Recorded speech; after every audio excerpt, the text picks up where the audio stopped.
Pria yang berasal dari kota Bandung ini dulu adalah seorang anak yang nakal. Bahkan seringkali membuat orang tuanya menangis karena kenakalan beliau ketika SMA. Hidupnya sedikit berubah saat masuk perkuliahan. Menjadi presiden mahasiswa dan mengikuti ajang Mojang Jajaka Bandung membuat kepribadian Julian Sina berubah. Beruntung Julian Sina bertemu dengan bisnis Tiens. Saat ini Julian Sina telah menerima reward motor Scoopy, mobil niaga, jalan-jalan ke berbagai negara di Asia dan Eropa, serta special reward luxury car. Bagaimana proses perjalanan beliau menjalankan bisnis Tiens? Mari kita belajar dari Bapak Julian Sina. Jadi perkenalkan ya, nama saya Julian Sina, saya dari Bandung. Sebenarnya saya juga pengen belajar, ini ada apa dengan Jogja. Kok dalam waktu yang relatif sangat singkat, beberapa bulan, ini pelipatan momentumnya luar biasa. Ya, kemarin kami baru pertukaran pelajar ya, Pak Sugeng ke Bandung. Wah, di sana udah kami kuras ya ilmunya. Hari ini saya ke Jogja ya. Jadi kalau misalkan di Tiansi itu gitu pertemanannya, memang kayak keluar kota tuh kayak tetangga Bapak Ibu ya. Minggu lalu kita ke Bandung, minggu ini ke Jogja gitu ya. Hari ini mungkin di diri Anda yang seperti itu, suatu saat nanti Anda yang akan keliling Indonesia untuk men-sharingkan kisah Anda. Ya, hari ini jujur saya hanya akan men-sharingkan pengalaman saya ya. Jadi tidak ada maksud untuk mengajari karena saya juga sebenarnya termasuk newbie Bapak Ibu ya. Saya baru sekitar 6-7 tahun jalankan bisnis ini. Cuman dalam 6-7 tahun ini saya akhirnya menemukan sebuah formula gimana caranya untuk mendapatkan momentum yang jauh lebih cepat untuk bisa membangkitkan bisnis ini menjadi kerajaan bisnis yang sangat besar. Nah, kira-kira mau sharingnya Bapak Ibu? Oke. Nah, saya pengen tanya dulu, siapa di antara Anda yang ingin memiliki aset yang sangat besar dan kuat? Oke ya. Saya hanya memastikan bahwa saya sedang berada di ruangan yang tepat, bahwa saya sedang berbicara dengan orang yang tepat, bahwa Anda semua adalah pembangun aset yang sangat besar suatu saat nanti Bapak Ibu ya. Nah, yang mau saya bahas hari ini adalah bagaimana kita membangun kerjaan bisnis yang kuat. Karena pada dasarnya ketika kita jalankan bisnis ini, ujungnya kita pengen punya aset. Yang ketika aset itu sudah jadi, kita pengen punya kebebasan finansial dan kebebasan waktu, betul? Yang sampai akhirnya nanti teman-teman akan bingung. Jadi gak ada kerjaan lagi. Udah jadi ini asetnya, ya kan? Udah punya 10 kaki, ya kan? Wah, 10-10-nya udah majesty. Berafirmasi aja dulu, amin? Amin, ya kan? Udah gitu ngapain coba? Kan bingung ya, uang ada, kalau bahasa Sundanya ya, duit loba pangebutuh eueuh, ya. Translate-nya adalah uang banyak, kebutuhan gak ada, ya kan? Akhirnya apa yang terjadi? Ya main sama anak, ya kan?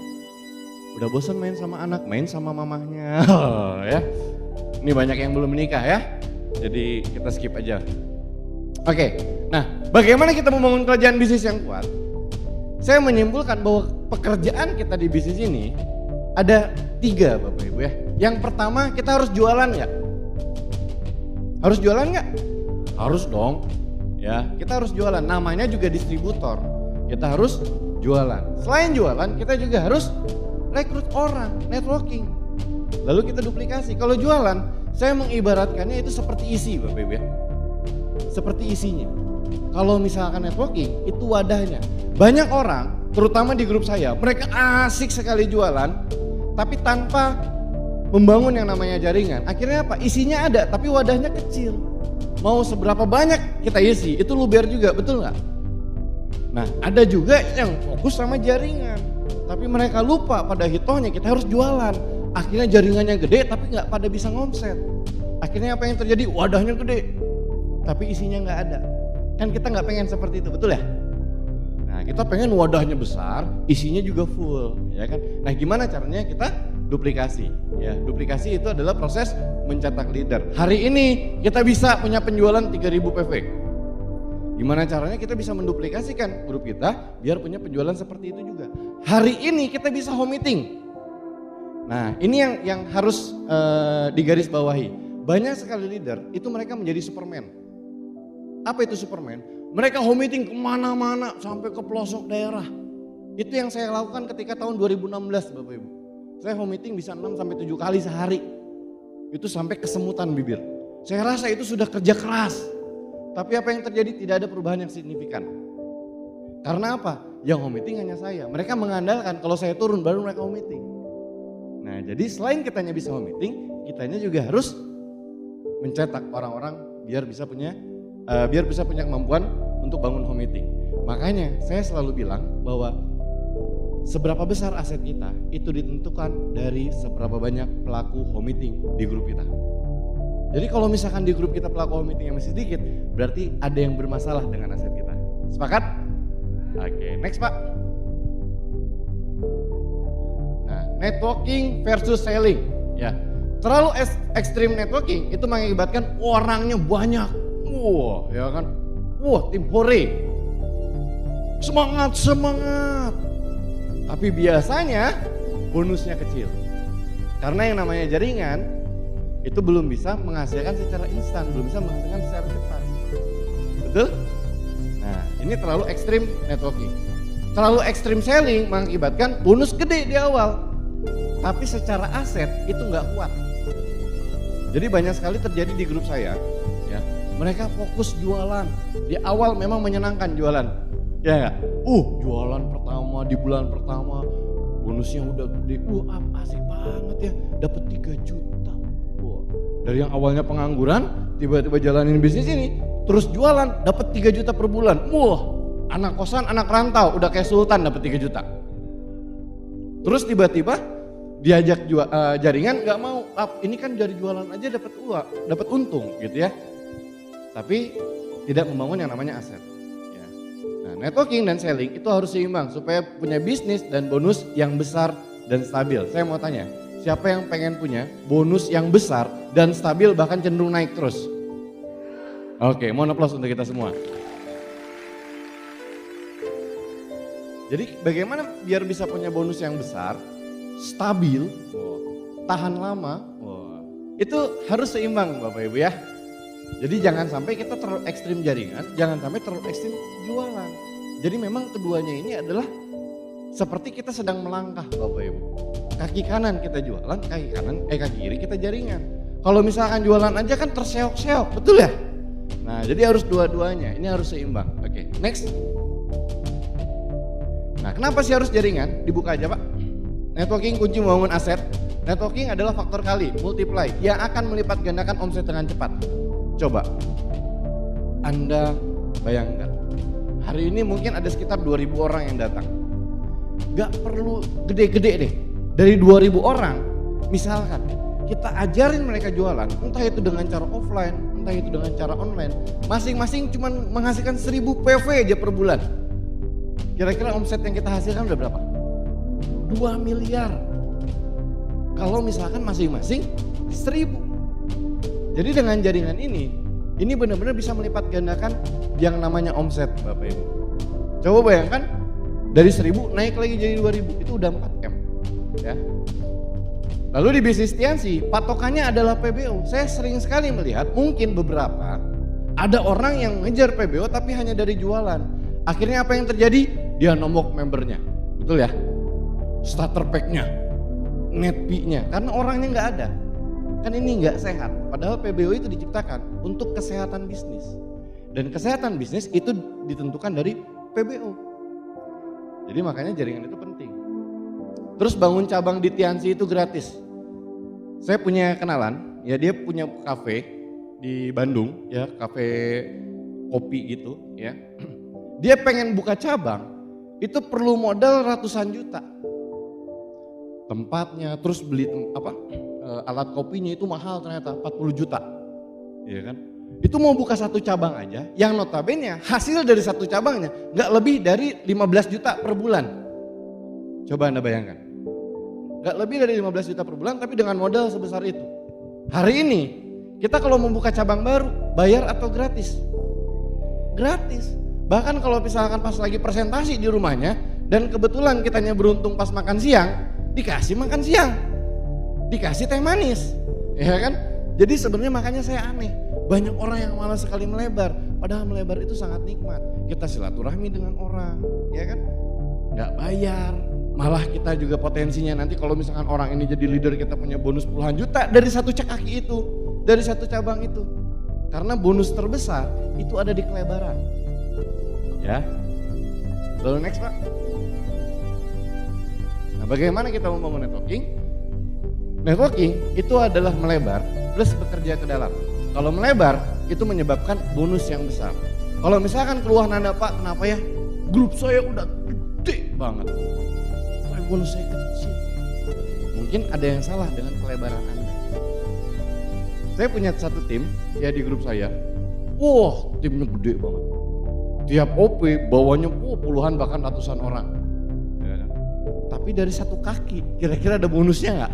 Nggak ada. Ya kan? Dia rajin menabung itu namanya. Ya kan? Carry overnya gede.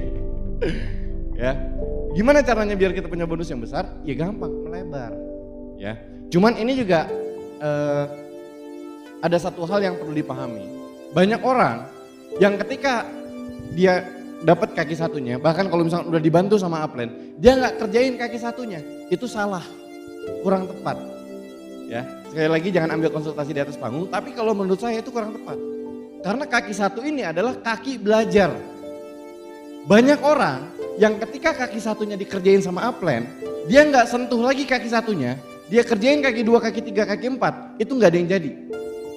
Kenapa? Karena secara pengalaman dia tidak punya di kaki 1. Padahal kaki 1 itu power leg. Kaki belajar juga. Ya. Jadi kita kalau nyari semangat itu perlu di kaki 1. Jadi banyak nih di grup saya tentunya ya. Mereka udah kayak yang apalagi kalau kaki satunya udah gede gitu kan. Kayak musuhan gitu. Wah, tidak ada bonus di sini. Wah, ya kan? Padahal kita tetap harus silaturahmi. Cuman bedanya memang ada kerja secara visi dan ada kerja secara fisik. Jangan juga kita di kaki 1 ada home meeting yang bisa gue bantu nggak? Ya percuma, ya kan? Karena yang pelaku home meetingnya udah banyak biasanya. Jadi kita kerja secara visi, ya. Bahkan sampai hari ini saya dengan Pak Jamal sering sekali mengundang grup saya, ya. Di gazebo keramatnya kalau tahu, ya itu kan terkenal banget seluruh antrian Indonesia gazebo keramatnya itu karena itu ibaratnya seperti bengkel Pak ya. Saya kalau misalkan adon Indonesia yang error, Assalamualaikum Pak Jamal, Pak Jamal langsung jawab, kapan lo mau kesini? Wah iya Pak besok, ya kan. Jadi udah tahu kalau saya Assalamualaikum berarti ada yang error di grup saya ya. Jadi sekali lagi mohon aplaus untuk leader luar biasa ya, Pak Jamal. Jadi kalau Pak Jamal tuh ya secara visi, kami ngobrol biasanya dari tengah malam sampai subuh. Pulang-pulang tuh kayaknya wah udah dapat visi yang sangat besar sekali. Jadi kerjanya juga beda, kerja secara visi dan kerja secara fisik. Nah kalau kaki yang kelebaran itu memang kita harus kerja secara fisik. Banyak saya lihat kerjanya terbalik. Di kaki 1 dia senang sekali kerja home meeting, kenapa? Karena edifikasi jalan. Ya kan? Wah, home meeting di kaki 1, edifikasi jalan. Kan kalau di kelebaran kan kadang kita harus edifikasi diri kita sendiri. Sebelum home meeting kadang profil dulu style biar teredifikasi. Ya kan? Karena seperti itu akhirnya kita kerjanya di kaki pertama. Visinya di kaki kedua, kita bilang kaki kelebaran. Lihat bro, kaki pertama. Visi yang kita sharingin di kaki kelebaran. Kan kebalik Bapak Ibu ya. Bekerja ke dalam itu untuk kestabilan bisnis. Ya, kalau misalkan bisnis Anda seperti detak jantung, disik, ya kan, kadang naik kadang turun, berarti Anda kurang dalam. Nah, kedalaman ini bukan dipengaruhi dari orang, tapi dipengaruhi dari distributor basis atau leader. Ya, kalau misalkan kesepakatan One Vision kan 6 kedalaman crown ya, 6 kedalaman crown. Jadi kalau misalkan kita belum punya 6 kedalaman crown berarti kita belum punya bisnis yang stabil. Berarti kita belum bisa berhenti kerja di sana. Jadi 6 kedalaman crown itu udah cukup stabil di kaki itu. Ya. Biar apa? Biar bonus kita nggak terlalu tegang gitu. Ya. Bonus ini naik, bulan depan turun lagi. Bulan depannya lagi, naik lagi. Kan kita nggak mau seperti itu. Ya. Jadi ke dalam itu seperti kita nancep paku, cerp, udah stabil. Ya. Nah pertanyaannya, mana yang lebih dulu? Kita melebar dulu atau ke dalam dulu? Ayo. kerja di bisnis ini kita harus ngelebar dulu atau ke dalam dulu? Ya? Ayo. Mau melebar dulu atau ke dalam dulu nih? Dua-duanya. Lebih dulu mana? Oke, next Pak. Nah, kita pakai prinsip menggali sumur. Punya sumur di rumah? Punya, ya. Tapi kita nggak, kan sumur sekarang udah tipis-tipis ya. Kalau kita nggak gali sumur, kita ukur dulu diameternya 4 meter, baru digali ke dalam, atau ke dalam dulu 20 meter, baru dilebarin. Dilebarin dulu dong, kita ukur dulu diameternya, betul ya? Kita ukur dulu diameternya, truk udah pas, baru ke dalam. Sama seperti bisnis ini. Banyak orang yang dia ke dalam dulu, satu kaki, cets. Gede sih. Tapi percaya sama saya Bapak Ibu, ketika udah dalam banget, gede banget di satu kaki, biasanya ngelebarnya susah. Kenapa? Pertama ego udah mulai naik, ya kan? Kedua edifikasi udah mulai jalan, akhirnya malas melebar. Jadi susah biasanya, tapi nggak berlaku ke semua orang. Rata-rata yang saya temuin seperti itu. Tapi kalau melebar dulu, kan miskinnya miskin bareng, ya kan? Susahnya susah bareng. Ya minimal 4 lah, 4 udah cukup ya. Lebar 4, truk, udah 4 baru cetak lagi leader ke bawah ini. Ya seperti menggali sumur Bapak Ibu ya. Makanya saya mau kasih pertanyaan nih. Peringkat setelah bintang 8, apa selanjutnya? Apa? Salah. Setelah bintang 8, itu peringkat selanjutnya adalah God Lion. Ini saya baru tahu juga dari Panaga ternyata. Oh dari bintang 8 itu God Lion. Kalau misalkan dari awal kita bangun 4 kaki. Contoh, 4 kaki kita bintang 6. Kitanya bintang berapa? 7. 4 kaki kita bintang 7. Kitanya peringkat apa? 8. 4 kaki kita bintang 8. Kitanya God Lion. Betul ya? Jadi kalau misalkan kita bangun, udah kagok 4 aja langsung. Jangan satu-satu. Ya, 4. Jadi kalau mau ngejar royal, CP-nya ada 4. Ngejar crown, royalnya ada 4. Baru 4-4-nya crown, itu udah otomatis majesty teman-teman. Ya, paham ya? Oke, itu yang saya sharingkan ke grup. Makanya gak aneh, kemarin tuh saya juga kaget sendiri. Ada bintang 7 yang majesty, bintang 7 coba. Terus dia bilang, ya mau mengalahkan Pak Ju susah. Bintang 6 majesty sekarang susah. Ya iyalah, bintang 6 majesty kan itu marketing plan lama. Sekarang lu majesty udah pasti bintang 7, jadi sudah tidak terkalahkan ya bintang 6 majesty ya.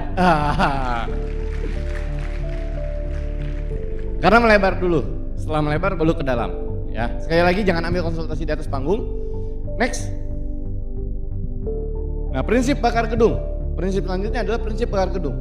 Contoh, Anda sekarang berada di hotel, ya. Anda menginap di lantai 2. Anda menginap di lantai 2 nih, kamar Anda di lantai 2. Terus ada kebakaran di lantai 10. Anda panik aja atau panik banget? Panik aja dong. Oh, kebakaran di lantai 10. Bentar. Ada konsumen mau transfer. Sis jadi transfer, kita masih sempat ngelayanin konsumen dulu. Masih sempat mandi dulu. Kemas-kemas koper baru keluar. Ya kan? Kalau kebakarannya di lantai 10. Nah, kalau misalkan Anda yang berada di lantai 10, kebakarannya di lantai 2. Anda panik aja atau panik banget? Oh, panik banget. Wah, kebakaran, ya kan? Boro-boro kemas-kemas dulu barang, langsung kabur aja, bahkan langsung loncat kalau bisa, ya kan? Karena apa? Apinya cepet banget merambat ke atas. Sama halnya seperti kita membangun bisnis ini. Saya sering sekali mendengarkan konsultasi dari grup saya, keluhan. Iya downline, ini downline, dia nggak mau bergerak, kenapa ya? Dia susah banget ngejar goals. Karena apa? Karena dia pengen si upline-nya ini, downline dia yang atasnya ini, itu pengen berprestasi. Padahal untuk kerja di sini, itu kita harus bakar dari bawah. Coba Anda bayangkan, Anda hari ini misalkan PBU-nya CP, di bawah Anda ada PBO-nya Kron. Panik nggak Anda? Panik dong. Wah gila nih. Harga diri gua di mana? Kalau misalkan downline gua Kron, gua CP. Oh, ya kan? Beda halnya kalau misalkan Anda CP, upline Anda yang Kron. Kan oh iyalah, upline, ya kan? Wajar upline. Kan begitu ya? Nah, jadi apa yang harus Anda lakukan ketika ada orang yang seperti zombie ini kerja ke bawah, bakar bawahnya. Ya.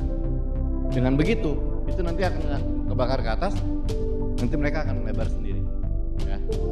Lalu prinsip selanjutnya, next, mencari emas. Nah, ini yang harus Bapak Ibu ketahui semua. Ketika kita nambang emas nih, nyari emas, ya, seperti di gambar, kan biasanya di gunung pasir begitu lah. Yang paling banyak kita temuin emasnya atau pasirnya? Pasirnya.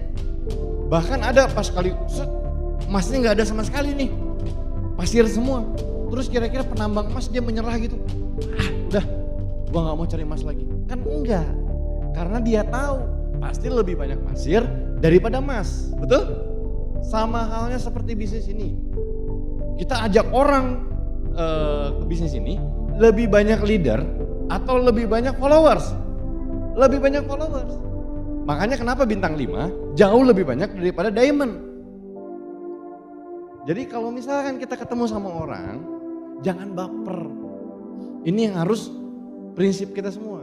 Jadi bisnis ini tuh gampang sebenarnya. Ya, sebenarnya mudah. Kita tinggal presentasi, kita tinggal belajar jualan. Sesimpel itu. Yang bikin susah adalah baper. Bener nggak? Oh, apalagi anak-anak muda, ya kan?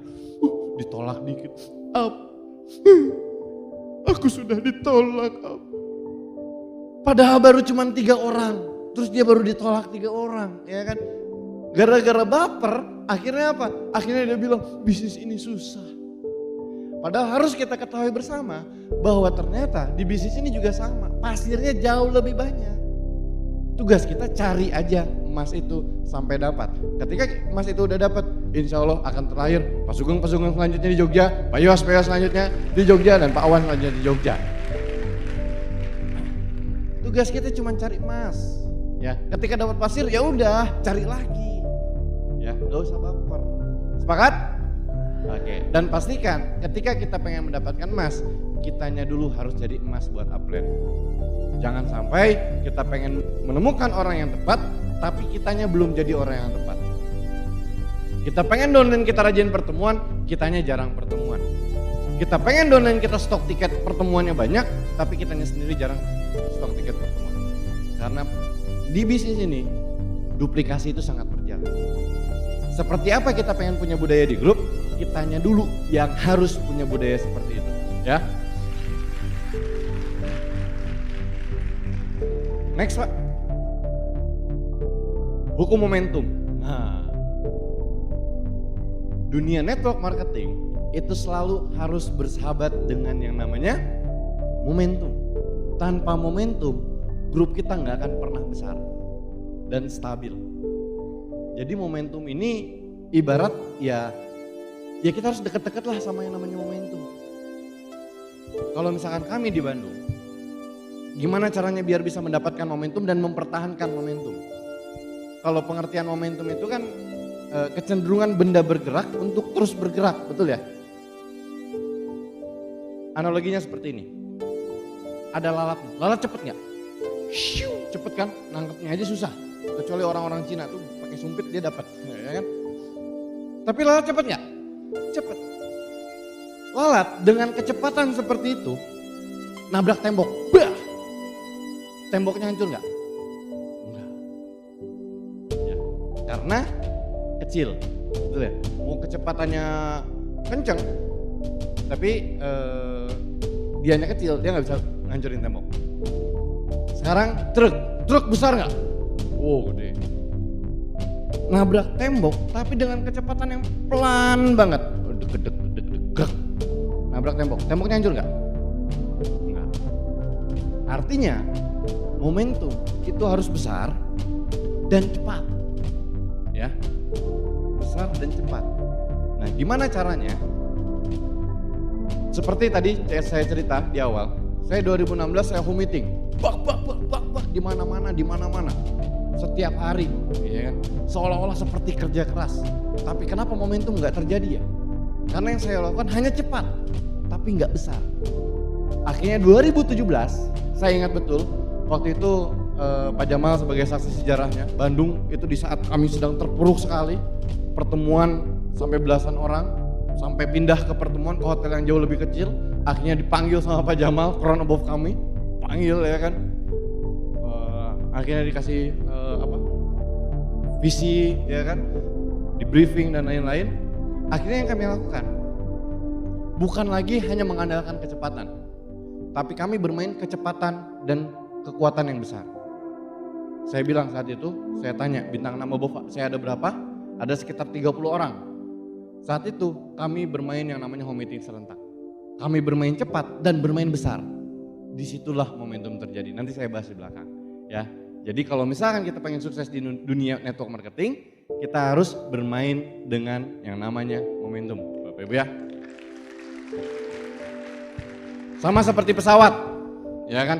Pesawat kan, kalau misalkan udah cepet, terus dia ngerem, si pilotnya jahil, ngerem, cepet lagi ngerem. Kira-kira bakal terbang nggak? Nggak akan pernah. Tapi dia cepet, makin cepet dia akan terbang. Ya, seperti itu. Jadi, nah ini banyak yang terjadi distributor. Udah dapet reward nih, wah kemarin Malaysia, ya kan, udah puas, kalem lah, istirahat dulu. Banyak yang ngomong kayak gitu Donen, ya kan, udah dapet satu pencapaian, istirahat dulu. Dapat motor, alhamdulillah, mengurangi kecepatan dia jalan di bisnis ini, ya kan. Udah dapat reward jalan-jalan ke luar negeri, alhamdulillah mengurangi kecepatan di bisnis ini. Makanya di grup saya dulu banyak banget yang ketika dapat reward pulang-pulang bisnisnya malah jadi turun. Kenapa? Karena dia bermain-main dengan yang namanya momentum. Udah cepet diturunin lagi, Sama seperti kita lagi dorong truk atau dorong mobil lah, ya. Awalnya kan berat ya, berat banget awalnya. Tapi kalau udah jalan, jadi ringan nggak? Jadi ringan, ya kan? Ringan. Terus di tengah jalan ada tukang bakso tahu. Berhenti dulu, makan dulu bakso tahu. Terus pas dorong lagi berat lagi nggak? Berat lagi. Makanya kalau misalkan sudah punya pencapaian, itu adalah saat yang tepat untuk mempercepat yang namanya momentum, Bapak Ibu. Bukan istirahat. Ya, next. Nah, terus kita berbicara soal selling atau jualan. Why selling? Next. Dibuka aja semua. Income terbesar di awal itu adalah dari personal sales. Entah itu dari jualan Anda offline atau online. Ketika Anda punya jualan besar, bonus kena besar. Mau nggak mau, suka nggak suka, kita berawal di bisnis ini, motivasi kita adalah uang, betul? Karena pemahaman Robert Kiyosaki belum masuk. Jadi uang dulu. Nah, jadi selling ini penting untuk dapat income di awal. Ya. Terus yang kedua, pertahanan terakhir juga adalah personal sales. Di tahun 2017 grup kami hancur. Orang-orang yang bertahan adalah orang-orang yang bisa jualan.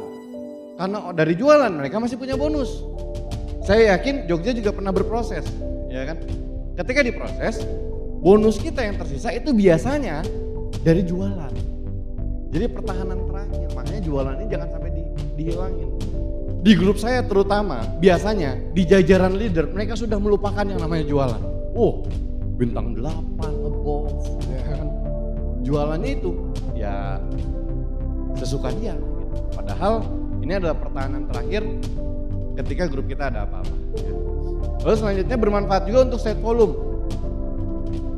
Naik peringkat itu biasanya anugerah dan musibah, Bapak Ibu ya. Betul ya? Yes, naik Gold Lion, naik Diamond. Lupa mempersiapkan GPV nih. Kan kata Pak Jul 4 kaki, ya kan? Udah naik Gold Lion nih semuanya nih. Lupa yang kelimanya belum diurus. GPV-nya masih cilik-cilik, ya kan? Nah, nutup di awal itu bisa dari personal sales, ya, dari jualan. Dan atau misalkan ngejar reward sekarang GPV seperti sekarang nih, Glory Tip Eropa. PPV-nya kan 3.200 ya, 3.200. Artinya kita harus jualan. Ya. Next. Dibuka aja, Pak.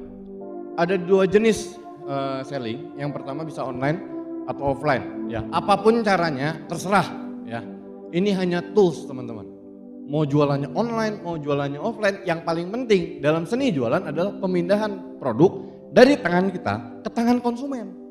Mau dia pakai Instagram, mau pakai Facebook, mau pakai offline, terserah. Ya, mau online atau offline. Nah, buat sistem selling yang mudah diduplikasi, ini yang perlu dipahami. Ya. Karena saya punya downline, dia jualannya gede banget, tapi ribet banget. Ada ya jualan yang gede banget tapi ribet banget. Ya kan jualannya bisa puluhan juta, bahkan ada yang sampai ratusan juta. Tapi ribet banget, susah banget dipelajari. Itu bisa jadi aset nggak? Enggak, karena susah diduplikasi. Makanya prinsip saya, jualanlah dengan cara yang paling sederhana. Bahkan sampai orang terbodoh pun bisa melakukannya. Karena ketika itu terjadi, aset Anda akan segera terbentuk, Bapak Ibu. Jadi harus punya sistemnya, ya. Kalau dulu kan saya pernah bilang pakai admin dan lain-lain, ya. Itu buat sistemnya, biar bisa diduplikasi juga. Dan fokus pada satu cara yang mudah menghasilkan omset.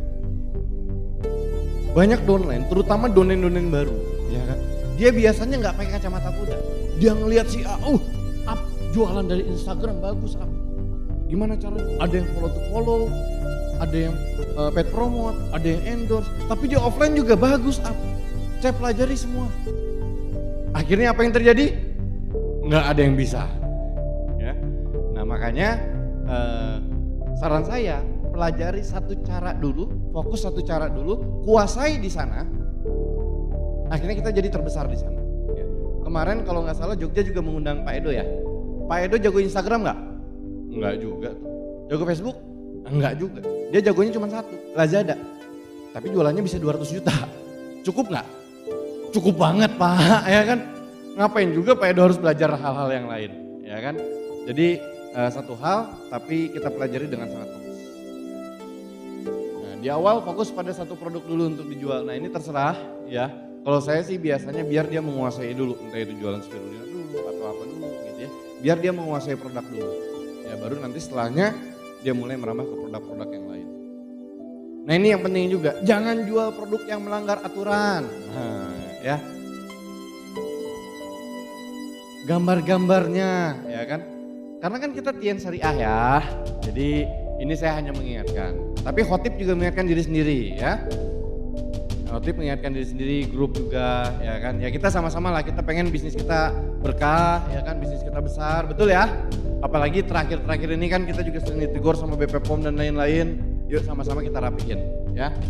Terus tidak menjual overclaim juga. Wah produk ini bisa membuat kita kaya. Oh minum langsung kaya, oh nggak mungkin ya kan. Memperbesar, oh ya. Jadi dari kantornya sendiri juga harus ada kalimat membantu ya. Membantu, betul? Jadi harus ada kalimat membantu. Jadi jangan terlalu overclaim. Nah, lalu selanjutnya lakukan coaching rutin. Yang namanya jualan, yang namanya belajar.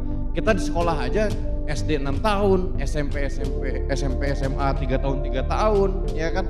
Itu perlu waktu. Nah, kita pengen belajar jualan, itu juga perlu waktu, ya. Artinya coachingnya harus rutin. Entah itu coaching offline, online, semuanya harus rutin. Nggak bisa dari satu kali pertemuan terus langsung bisa, ya. Terus perlunya selling bareng atau omset bareng. Ini bagi buat yang online, ya, onliners, orang-orang yang berjualan online. Ya mungkin di Jogja juga sudah cukup banyak yang sudah mulai berjualan dengan gadgetnya. Kalau kami di Bandung itu biasanya jauh lebih semangat ketika kita bareng-bareng jualan. Di satu tempat gitu kan, di base camp atau nggak di cafe yang ada wifi-nya biasanya. Kan karena kalau misalkan mahasiswa gitu kan fakir-fakir kuota biasanya. Mereka para pencari wifi, ya kan. Nah kita fasilitasi wifi, mereka jualan bareng. Biasanya gesekan jauh lebih terjadi di sana. Yes, closing. Wah, orang sebelahnya kan panas. Wah, dia langsung jualan juga, ya kan. Jadi kalau kami di Bandung biasanya sering sekali omset bareng, ya. Makanya banyak sekali base camp. Di satu titik ada base camp gitu ya. Tapi sekali lagi konsultasikan dengan upline Anda. Terus selanjutnya otomatisasi selling. Gimana caranya? Karena saya sering sekali mendengar fenomena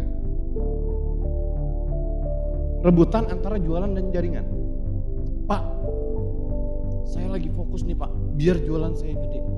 Tapi yang terjadi adalah jaringannya mulai keteteran. Betul ya? Jaringannya mulai gak urus. Tapi ketika dia fokus ke jaringan, jualan dia yang turun. Betul? Nah, jadi gimana nih Pak? Saya harus seperti apa? Saya serba salah Pak. Nah, jadi harus otomatisasi selling.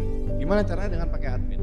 Ya, kalau kami Bintang 8, BL dan lain-lain itu sudah wajib pakai admin. Karena apa? Karena kalau yang namanya jualan itu bisa didelegasiin, tapi kalau presentasi nggak bisa, home meeting nggak bisa, harus kita. Konsultasi ke grup harus kita. Jadi kita kerjain yang bisnisnya, asetnya, jualannya bisa didelegasiin ke orang lain. Bahkan saya selalu bilang ke grup, ya kan, apalagi yang main follow to follow, jempol kita terlalu mahal. Wow. Kalau hanya sekedar plek, bener gak sih? Saya pernah loh follow sendiri, follow ngantuk ketiduran, bangun lagi follow lagi, ketiduran lagi, sampai 4 kali saya bangun tidur. Wah gila nih perjuangan juga nih ya kan, tapi kayak orang bego juga gitu ya, follow. Saya sekalian zikir aja itu, astagfirullah. Akhirnya ya delegasiin aja ke orang, kan itu sesuatu yang bisa dipelajari sama orang lain ya. Next Pak. Nah, strategi new marketing plan. Ini kan kita berada di marketing plan yang dahsyat sekali ya, yang hybrid. Ini jadi kita harus punya strateginya juga ya. Kalau saya sih biasanya main placement ya. Jadi kita punya 4 kaki ditaruh di 2 jalur ya kan, nanti bisa membantu bonus perkembangan, reward dan lain-lain ya kan. Akhirnya kita jadi good client yang sehat Bapak Ibu ya. Next. Nah, ini visinya. Next Pak. Visi 2 sampai 5 tahun dari Anda bergabung. Ketika Anda melakukan yang namanya multiply. Di bulan pertama nggak perlu bawa banyak orang, cukup bawa 2 orang aja. 1 bulan 2 orang masih wajar? Masih bisa? Bisa dong, 1 bulan 2 orang. Ya. Di bulan kedua akhirnya si 2 orang ini ngajak lagi, jadi 4. Bulan ketiga jadi 8, bulan keempat 16 sampai bulan ke-10 itu ada 1000 orang. Anggaplah ini duplikasi sempurna. Anggap ini terjadi memang benar-benar cantik banget. Atau misalnya nggak usah 10 bulan. Anggap aja ini terjadi 2 tahun atau 3 tahun setelah Anda bergabung. Anda punya 1000 orang. Jika setiap orang memiliki personal sales 3000 PV per bulan, Anda lakukan tadi gimana caranya mereka bisa jualan dengan cara online atau offline. Anda coaching secara rutin, Anda bikin base camp biar mereka bisa jualan bareng, ya kan, akhirnya mereka punya omset 3000 PV per bulan, maka omset di grup Anda 1024 orang dikali 3000 itu sama dengan 3 miliar Bapak Ibu. Omset Anda 3 miliar. Dan anggap Anda peringkatnya sudah good client, berarti bonus pasif ya. Bonus pasif income Anda dikali 8%. Itu penghasilan Anda sudah 240 juta per bulan Bapak Ibu. Itu pasif. Ini saya kasih lihat slide ini biar Anda jadi visi bahwa ketika kita mengkombinasi jaringan yang kuat dan jualan juga ya minimal 3.000 atau 2.000, Anda punya penghasilan seperti ini, pasif. Tapi kan menuju 1.000 orang itu perlu proses. Iya, saya tahu. Dan kabar baiknya adalah Jogja hari ini tidak sedang makan bakso tahu. Mereka sedang mendorong mobilnya. Mereka sedang berlari kencang mendorong mobilnya. Artinya momentum sedang bersahabat dengan Anda. Ketika momentum sedang bersahabat dengan Anda, ikutlah arusnya dan Anda yang akan menjadi besar suatu saat nanti. Saya pernah dengar cerita dari Pak Yoas, dari Pak Sugeng, Jogja tahun 2013 Pak ya. Itu benar-benar masa terpuruk banget gitu. Sampai akhirnya bisa punya vision seminar 2.000 orang. Artinya kan ini sesuatu yang bisa dilakukan. Kalau saya simpel sih mikirnya. Kalau orang lain bisa, kalau Pak Yoas, Pak Sugeng bisa mengumpulkan 2.000 orang, kenapa saya nggak bisa? Paham nggak? Itu yang akhirnya mungkin leader-leader lain di luar kota juga berpikiran yang sama. Sekarang coba lihat, momentum ada di mana-mana. Jogja hari ini 2.500 orang. Bali, Pak Abdi Suhardin sekarang lagi vision seminar di Bali, 2.500 orang. Padang, ribuan orang juga. Karawang yang mungkin Anda juga nggak tahu itu di mana, GOP-nya ribuan orang. Lok Sumawe ribuan orang. Rata-rata momentum sedang naik. Karena apa? Karena mungkin melihat Bandung juga. Wah, Bandung bisa nih ribuan orang. Mereka akhirnya berpikir, kalau Bandung bisa kenapa kita enggak? Nah, tinggal gimana caranya? Anda semua, jenderal-jenderal Jogja yang berkumpul hari ini, memiliki pemikiran yang sama. Kalau Pak Sugeng, Pak Yowas bisa mengumpulkan 2000 orang, suatu saat nanti vision seminar ini akan terjadi dan itu adalah under group Anda semua.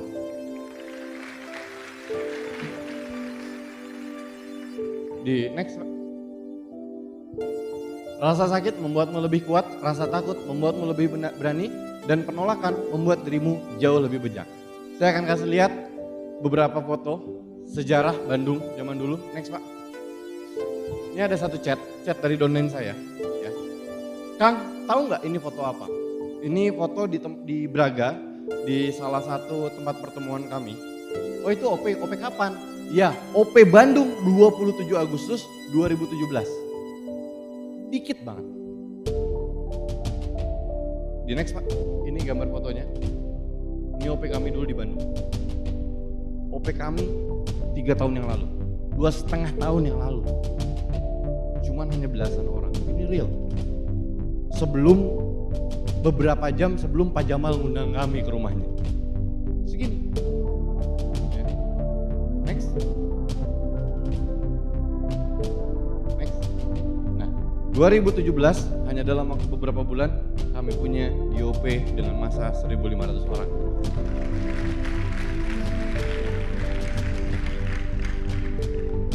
Yaitu kami hanya berpikir bahwa bisnis kami boleh hancur, bonus kami boleh hancur, omset kami boleh hancur, tapi mental kami nggak boleh hancur, visi kami nggak boleh hancur.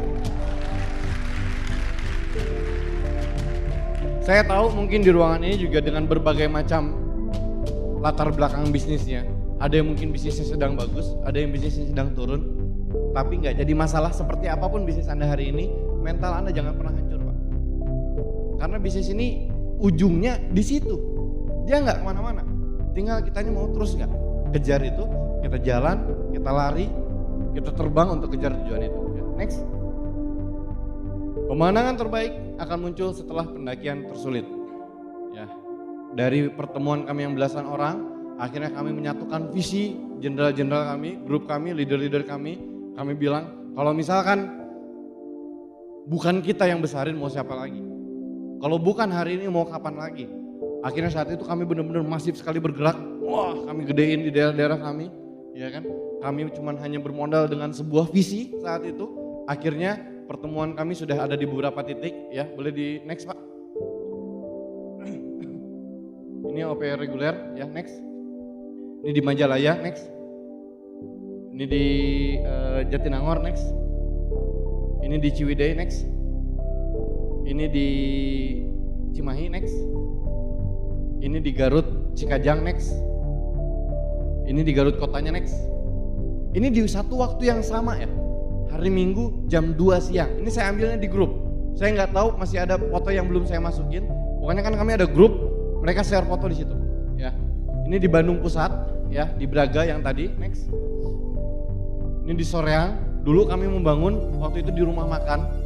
Di dapur rumah makan, jadi ada rumah makan, ada dapurnya nggak kepake, kami bikin pertemuan di situ. Panas banget saat itu, ya. Cuman yang namanya proses. Banyak orang yang berpikir bahwa Pak gimana caranya bangun daerah, nggak ada hotel di sana. Nggak usah pakai hotel. Kita pakai sekolah ada aula atau bahkan kelas. Tadi mungkin ada gambar di kelas ya. Kami bikin pertemuan di kelas atau di kantor desa atau bahkan ini seperti ini di rumah makan, di dapurnya, gitu ya. Next. Ini di kelas Bapak Ibu, ya. Next. Di GOR, next. Itu tadi beberapa titik pertemuan kami di satu waktu yang sama di tempat yang berbeda. Nanti mungkin saya akan sharingkan ini bagaimana bisa bikin pertemuan sebanyak itu, mungkin ke para jenderal-jenderalnya karena waktu kita juga sangat terbatas, ya. Akhirnya terus kami juga punya VS, dari yang awalnya VS kami cuma ratusan orang, sekarang sudah mulai tersebar di 5 titik berbeda. Ada VS Soreang, ya. Next. Ada VS Garut, ya, dengan masa 2000 orang kemarin. Next. VS Jatinangor. Next. terakhir ini VS Bandung dengan kapasitas 5.000 orang.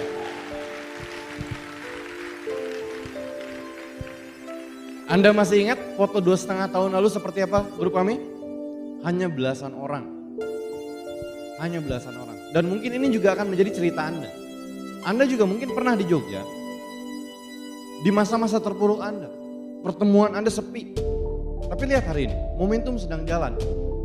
Cuman saya bilang, jangan sampai Anda beranggapan bahwa ini adalah hasil akhir. Bukan.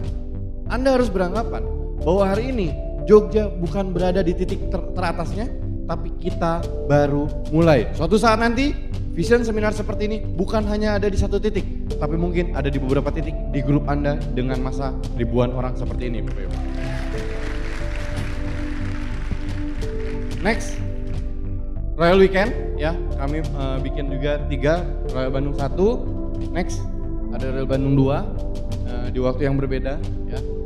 Next Royal Weekend Garut ya, kami bikin juga, dan insya Allah Royal Weekend kali ini juga kami buka satu Royal Weekend baru lagi di Soreang. Kemarin Pak Sugeng isi di sana, jadi ada 2 daerah di sana, ada Soreang dan Ciwidey. Kita bikin Royal Weekend juga di sana, jadi kurang lebih ada sekitar 4 titik insya Allah tahun ini. Jadi kami hanya memberikan visi kepada Anda ya. Hanya memberikan visi. Kami dari yang awalnya terpuruk, kami bisa akhirnya bangkit juga ya. Next, ini live tahun lalu, kurang lebih saya bawa sekitar 80-100 orang ke Crown Life Bogor ya. Dari yang awalnya saya cuma sendiri. Saya masih ingat Crown Life di Bandung, grup saya lagi hancur, saya cuma sendirian saat itu. Cuman ya saya janji sama diri saya sendiri, suatu saat nanti ini gak boleh kayak gini lagi. Saya harus bawa grup, saya harus bisa sebanyak-banyaknya bawa grup ke acara ini. Kalau Anda yang belum datang Crown Life, Anda harus datang. Kalau misalkan Anda yang baru sendirian datang Crown Life, Anda harus berpikir gimana caranya Anda bisa bawa jauh lebih banyak lagi Anda, teman Anda, donain Anda ke Crown Life. Dan bagaimana kita punya bisnis seperti ini, bagaimana kita bisa punya pertemuan yang sebanyak itu, kuncinya cuma satu. Next Pak, CP di minggu pertama. CP di minggu pertama. Ini mungkin hal sederhana, betul ya? CP di tanggal 4, di minggu pertama Anda menjadi seorang CP, Anda pastikan Anda CP. Ini satu langkah sederhana, tapi efeknya sangat besar. Saat itu, saya cuma berpikir bahwa ya udah deh, saya jadi seorang CP aja. Siapa tahu diduplikasi sama grup. Akhirnya saya bilang sama grup, yuk kita sama-sama CP minggu pertama, CP minggu pertama, CP minggu pertama. Akhirnya apa yang terjadi? Mulai sedikit demi sedikit mereka mulai menduplikasi. Walaupun agak sulit prosesnya. Walaupun mereka juga agak, Pak ngapain sih Pak? Udahlah nanti aja CP-nya di minggu keempat. Agak sulit, tapi secara konsisten saya terus mengkampanyekan ini. Yuk sama-sama CP minggu pertama, CP minggu pertama, CP minggu pertama. Sampai akhirnya bulan lalu, tutup buku minggu lalu, CP pertama di grup saya ada sekitar 518 orang. CP minggu pertama. Satu langkah kecil Pak, dengan memastikan kita menjadi CP, betul? Dengan memastikan kita menjadi CP di minggu pertama. Akhirnya apa? Grup kita nanti akan duplikasi. Hari ini mungkin jadi CP minggu pertama. Nanti suatu saat nanti mungkin secara struktur dan omset Anda menjadi royal di minggu pertama. Lama-kelamaan Anda menjadi crown di minggu pertama. Ambasador di minggu pertama, bahkan majesty di minggu pertama. Walaupun di TMS Anda CP, tapi secara struktur dan omset Anda sudah menjadi majesty di minggu pertama. Disitulah letak aset sesungguhnya Pak. Jadi bagi Anda yang belum melakukan CP di minggu pertama, Anda masih jauh untuk membangun yang namanya aset. Karena hari ini lawan kita adalah waktu. Kalau misalkan Anda masih berpikir bahwa tutup buku adalah tanggal 25, di saat orang lain mereka sedang berpikir bagaimana mereka menjadi CP di tanggal 4. Jadi Anda harus menduplikasikan sesuatu yang baik itu dari diri Anda dulu. Anda harus menjadi CP di minggu pertama sampai suatu saat PBO ini yang akan terlihat di TMIS Anda. Ada ratusan CP di minggu pertama di grup Anda.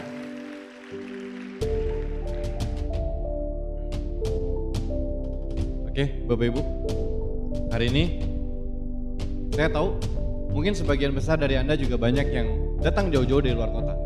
Anda menempuh jarak berjam-jam untuk datang ke acara hari ini. Saya tahu kebanyakan dari Anda ke ruangan ini membawa dua hal. Anda membawa impian Anda dan Anda membawa masalah Anda. Tapi apapun yang Anda bawa, semua itu akan terselesaikan ketika Anda terus bergerak. Ketika Anda terus bergerak. Yogyakarta hari ini bisa mencapai titik hari ini karena mereka terus bergerak, Pak. Karena leader-leader Anda terus bergerak. Saya tahu mereka punya prosesnya masing-masing. Begitu pula dengan Anda. Anda juga punya proses Anda masing-masing. Anda mungkin ditolak. Anda mungkin hari ini sedang rontok jaringan. Bisnis Anda sedang hancur. Gak peduli apapun kondisi bisnis Anda hari ini, Pak. Yang paling penting adalah mental Anda tidak pernah hancur. Visi Anda tidak pernah hancur. Karena kunci utama kita adalah kita harus kenal yang namanya visi, Pak. Modal utama kita bisnis ini hanya visi. Modal utama kita hanya visi. Seberapa cerah Anda lihat visi Anda di depan sana. Karena saya tahu, Pak, saya pernah mengalami jalan di gua yang gelap, Pak. Gelap, gak ada cahaya sedikit pun. Gak ada cahaya sedikit pun. Tapi apa yang terus kami lakukan? Kami terus berjalan, Pak. Kami jalan. Sampai akhirnya kami menemukan satu titik cahaya. Kami temukan satu titik cahaya itu. Apa yang kami lakukan? Kami terus berjalan, bahkan kami berlari. Karena kami sudah melihat cahaya itu. Ketika kami berlari ke arah cahaya itu, cahayanya semakin besar. Cahayanya semakin besar, akhirnya cahayanya semakin terang. Dan kami bukan lagi berada di kegelapan, kami berada di suasana yang terang, Bapak Ibu. Hari ini, entah Anda seberapa besar Anda lihat cahaya itu. Saya cuma berpesan kepada Anda, lari terus ke cahaya itu, Pak. Jangan jalan, lari terus. Saya tahu tantangan di bisnis ini banyak dan mungkin berat, Pak. Tapi saya cuma bisa mengatakan kepada Anda, jangan pernah menyerah, Pak. Jangan pernah menyerah. Karena Anda akan dibayar mahal, Pak. Karena Anda akan dibayar mahal, karena Anda tidak pernah menyerah, Pak. Mungkin di kota Anda hari ini pertemuannya mungkin sedikit, Pak. Pertemuan Anda sedang hancur. Tapi jangan pernah menyerah, Pak. Anda terus lakukan, Anda terus lakukan, Anda terus lakukan. Dan suatu saat nanti, foto-foto yang di atas tadi, itu adalah foto pertemuan Anda semua. Dan Anda yang diundang ke berbagai kota di Indonesia, Anda yang men-sharingkan kisah Anda, Pak. Anda yang men-sharingkan kisah Anda ke ribuan orang, ke jutaan orang. Dan pada hari ini, Pak, saya tidak akan berkata kepada Anda sampai jumpa di puncak. Tapi pada siang hari ini, saya akan berkata kepada Anda, sampai jumpa di lapangan, Pak. Sampai jumpa di lapangan.